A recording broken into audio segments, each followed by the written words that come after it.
और नशा बहुत बुरी बीमारी है और इससे जितना हो सकता है आप बचें, ऐसे लोगों से बचें, नशा करने वाले जो लोग हैं उनकी महफिल से दूर रहें और हमेशा अपने आप को खुश रखें और सेहतमंद रहें। हाँ जी, नदीम ख़ान ऑफिशियल्स अच्छा काम कर रहा है यूट्यूब चैनल, और अच्छे जैसे आपने इंटरव्यू कर रहे हैं लोगों के और एक पॉजिटिव वर्क कर रहे हैं लोगों के लिए।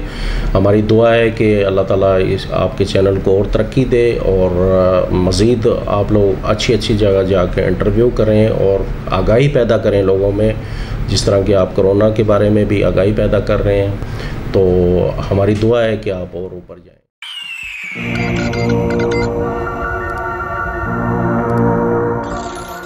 अस्सलाम वालेकुम जी, मैं हूं आपका होस्ट, आपका दोस्त नदीम ख़ान। आप देख रहे हैं नदीम ख़ान ऑफिशियल। जैसा कि आप जानते हैं, इससे कबल भी बहुत सारे ऐसे प्रोग्राम आप तक पहुंचा चुका हूं जिससे मैं समझता हूं कि आप और आपकी ज़ात को फ़ायदा हुआ।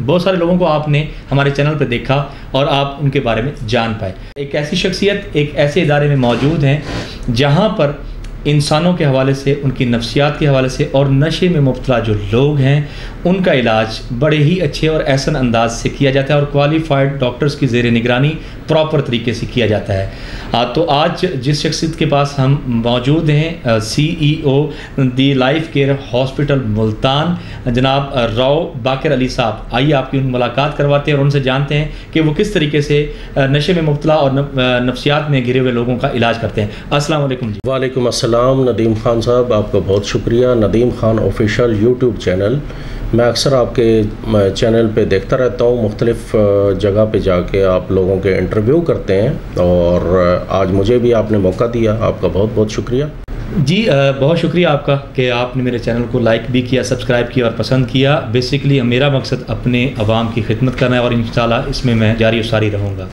मेरी आपसे ये गुजारिश है, सबसे पहले तो हमारे व्यूवर्स को ये बताइए कि आपने इस इदारे का जो इब्तदा है, आपने इस इदारे की माहिर नफ्सियात के हवाले से भी मैंने सुना है, अब पढ़ा भी है, और आप जो नशे में मुब्तला लोग हो जाते हैं घरों में उनका भी बाकायदा क्वालिफाइड डॉक्टर के ज़ेर निगरानी इलाज करते हैं। तो आप हमारे व्यूवर्स को बताएंगे कब से इब्तदा किया?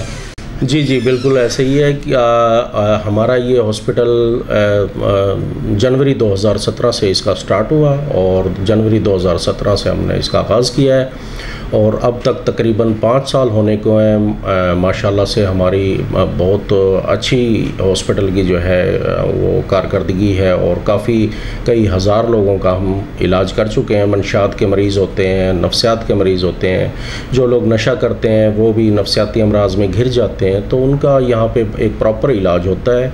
अच्छी फूड उन्हें दी जाती है, अच्छी मेडिकेशन दी जाती है, काउंसलिंग होती है, लेक्चर होते हैं, ग्रुप थेरेपी होती है और प्रॉपर क्वालिफाइड डॉक्टर होते हैं वो जो उनका चेकअप करते हैं और इस तरीके से हम उनको जो है यहाँ दाखिल करके इंडोर एडमिट करके उनका ट्रीटमेंट करते हैं और अल्हम्दुलिल्लाह काफ़ी अच्छा रिज़ल्ट है। और रिकवरी के जो हमारे जो अभी तक रिकॉर्ड रहा है पेशेंट की रिकवरी का, तो वो अल्हम्दुलिल्लाह 70-75% जो है रिकवरी है हमारे पेशेंट्स की।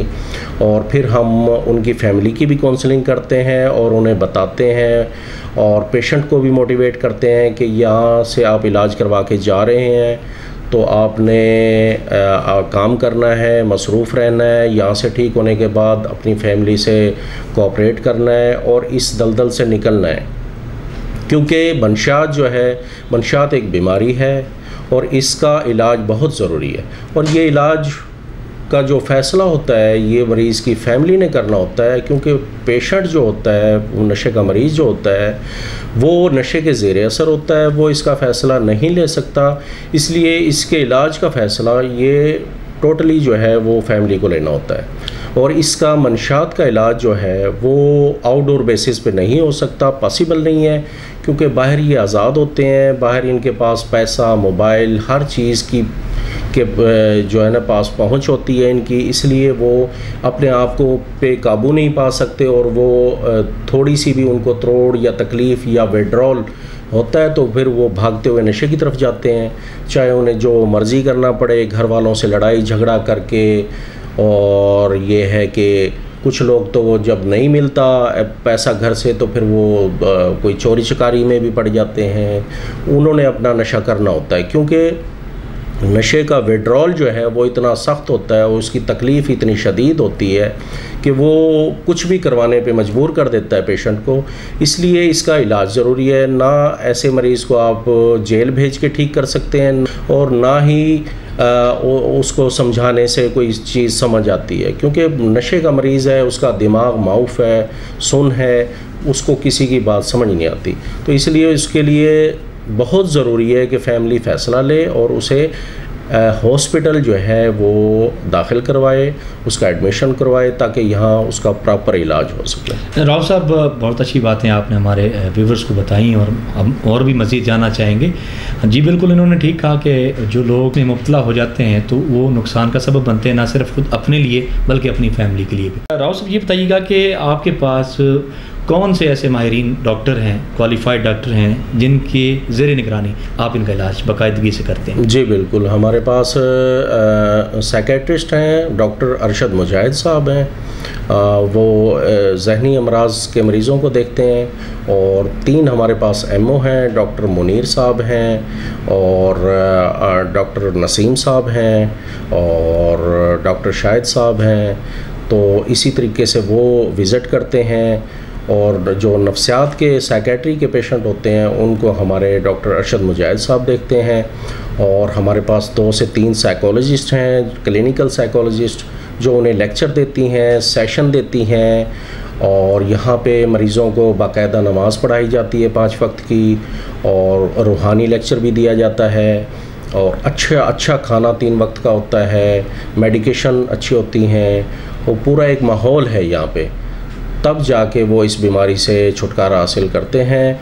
और या आपको एक और चीज़ मैं बताता चलूँ कि मंशात के इस्तेमाल से जो है वो जहनी बीमारियां भी जन्म लेती हैं, क्योंकि जो लोग चर्स का इस्तेमाल करते हैं या भंग का इस्तेमाल करते हैं या आइस वगैरह का इस्तेमाल करते हैं, आजकल आइस बहुत ज़्यादा इन है, तो हमारे नौजवान नस्ल को ये नशे तबाह कर रहे हैं और वो इनके इस्तेमाल से वो जहनी मर्ज़ में मुब्तला हो जाते हैं और शिज़ोफ्रेनिया, फोबिया और इस तरह की डिप्रेशन, स्वेट डिप्रेशन, इन बीमारियों में मुब्तला हो जाते हैं नशे के इस्तेमाल से।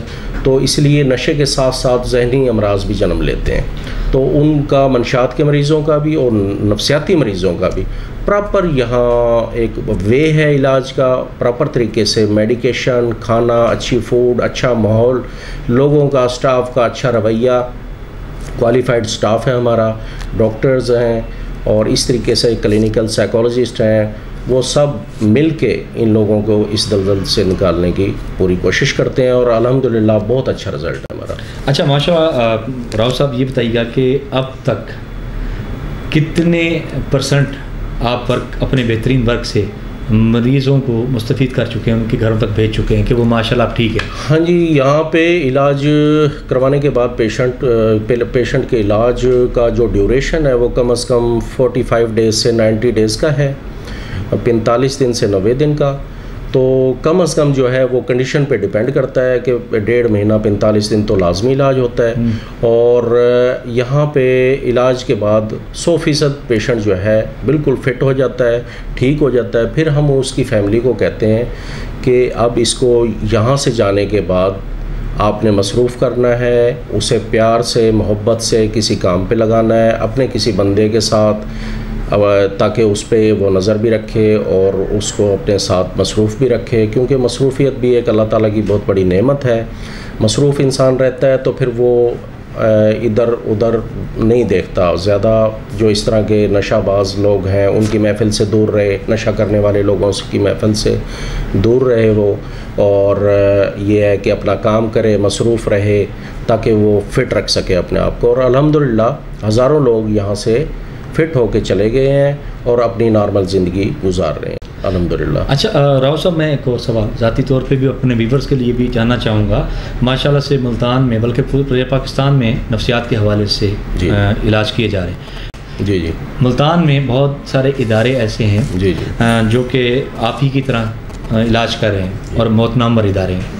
तो हम किसी से कम्पीट नहीं करते। जी जी, लेकिन आपका तरीक़े इलाज जिस तरह आपने बताया, दीगर हॉस्पिटल्स भी इसी तरह से कर रहे होंगे और अच्छे तरीके से कर रहे होंगे।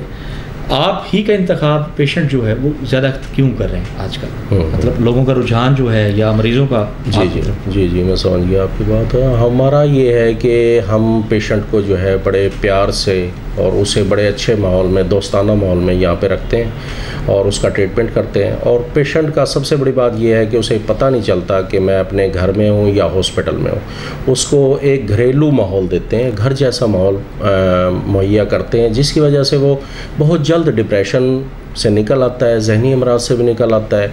कुछ मेडिकेशन होती हैं, कुछ लेक्चर और काउंसलिंग जो उसके गलत जहन में गलत किस्म के सवालात होते हैं, उनका हम जो है ना वो जवाब देते हैं और उनको समझाते हैं कि ऐसा नहीं है। आपकी फैमिली, आपके पेरेंट्स, आपके भाई, आपकी फैमिली आपसे बहुत मोहब्बत करते हैं। इसी तरीके से हम अपने पेशेंट से बहुत मोहब्बत करते हैं और उन्हें अच्छे माहौल में यहाँ इलाज मुहैया करते हैं, जिसकी वजह से ना वो बहुत जल्दी सेहतयाब हो जाते हैं और अपने घरों को चले जाते हैं। राव साहब, कोरोना की वजह से भी कुछ इस तरह के केसेस आपके सामने आए कि कोरोना से जो लोग फोबिया में चले गए, डर और खौफ की वजह से, तो इसमें भी कोई मिकदार बढ़ी है मरीज़ों की, या फिर उनके लिए इनका कोई सीन बना के लोग इससे एंगेज हो गए या डर गए तो वो फोबिया में चले गए या नफसियाती तौर पर घेराव में आ गए और उनका इलाज, उस तरह की कोई पेशेंट भी आपके पास? हाँ जी बिल्कुल। ये है कि कोरोना तो आपको पता है जैसे 1.5-2 साल से है और पूरी दुनिया में इसका क्राइसिस मौजूद है,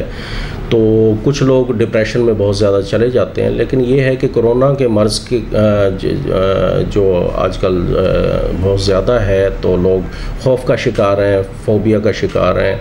और ये कि भाई कोई हमें नहीं पता चलता किसको हो जाए किसको ना हो जाए। इसके लिए यही है कि आप वैक्सीनेशन करवाएं, डिप्रेशन से दूर रहें, टेंशन ना लें, अपने जहन पे सवार ना करें। एक चीज़ है उसका मुकाबला करें आप और अल्लाह से दुआ करें, और ये है कि 5 वक्त नमाज़ पढ़ें, वैक्सीनेशन कराएं और SOPs का ख्याल रखें, तो अल्लाह खैर करेगा। बाकी तो ये कोरोना तो है ही। डिप्रेशन में कुछ लोग चले जाते हैं, लेकिन ये है कि वो यहाँ पे कुछ लोग आते हैं, वो अपना इलाज भी करवा के डिप्रेशन से निकल जाते हैं। हमारे नाज़रीन के लिए और मेरे लिए आखिरी सवाल मैं आपसे करना चाहूँगा कि एक गरीब आदमी इस्तात नहीं रखता, जबकि आजकल महंगाई का दौर भी है। आप जी तो आप क्या समझते हैं कि एक आम आदमी, गरीब आदमी जो है, वो अपना इलाज बर वक्त कैसे करवा सकता है और क्या अफोर्डेबल है कि वो अपना इलाज बआसानी करा सके? जी बिल्कुल। यहाँ पे हमारे हॉस्पिटल में आपको पता है कि जो पेशेंट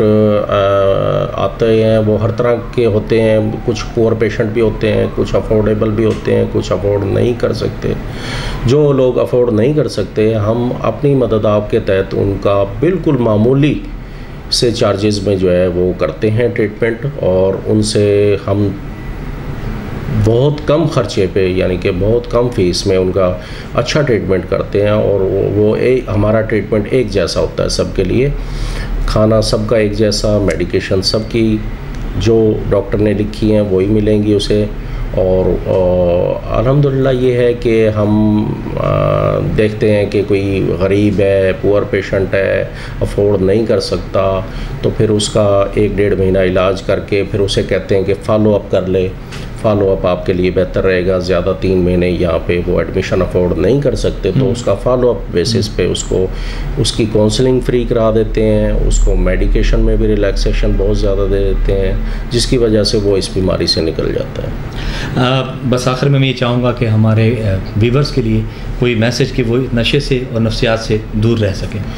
बस मैसेज यही है व्यूअर्स के लिए कि नशे से दूर रहें और हेल्थी एक्टिविटीज़ में शामिल रहें और एक्सरसाइज वगैरह किया करें, नमाज़ पढ़ा करें और वैक्सीनेशन कराएं। आजकल जैसे कोरोना है, वैक्सीनेशन कराएं और सोशल डिस्टेंस का ख़्याल रखें, SOPs का ख़्याल रखें।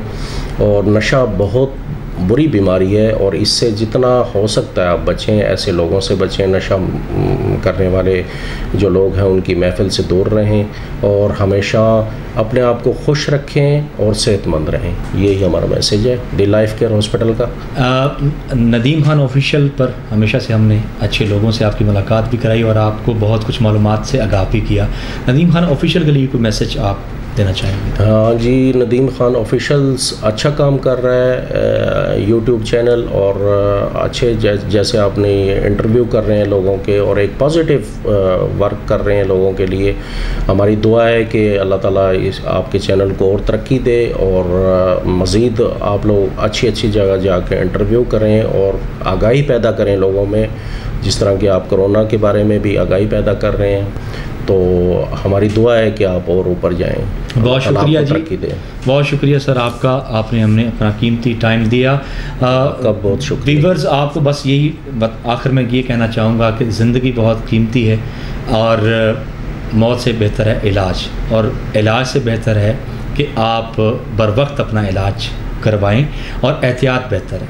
आजकल जैसे कि कोरोना है, SOPs का इस्तेमाल कीजिए, SOPs पर जो आप SOPs लागू हैं उन पर इम्प्लीमेंट कीजिए, ताकि आप अगर हैं तो आपका ख़ानदान है और अगर आप नहीं तो कुछ भी नहीं। तो आज हमने आपकी मुलाकात करवाई राव बाकर अली साहब, आप CEO हैं केयर लाइफ हॉस्पिटल, दी केयर लाइफ हस्पताल मुल्तान, आप CEO हैं और आपने अपनी कीमती बातों से हमें और आपको आगाह किया और बेहतरीन इलाज बताए। और खुदा न ख्वास्ता किसी भी घर में अगर इस तरह के कोई पेशेंट हैं या मुब्तला हैं नफ्सियात में तो इनसे रुजू करें, और ये बड़ा ही मुनासिब सा इलाज करते हैं और क्वालिफाइड डॉक्टर की ज़ेर निगरानी। तो आपसे जैसा कि मेरा वादा है कि मैं हमेशा अपने हर प्रोग्राम में किसी ऐसी शख्सियत से आपकी मुलाकात कराऊँगा जिसकी वजह से हमारे घरों में बैठे हुए लोगों को कोई ना कोई फ़ायदा होता रहे। हमारी अगली सेलिब्रिटी, अगले गेस्ट के लिए दोबारा से आपके साथ मिलेंगे। उस वक्त तक के लिए अपने इस खाकसार मेज़बान को इजाज़त दीजिए। अल्लाह हाफ़िज़।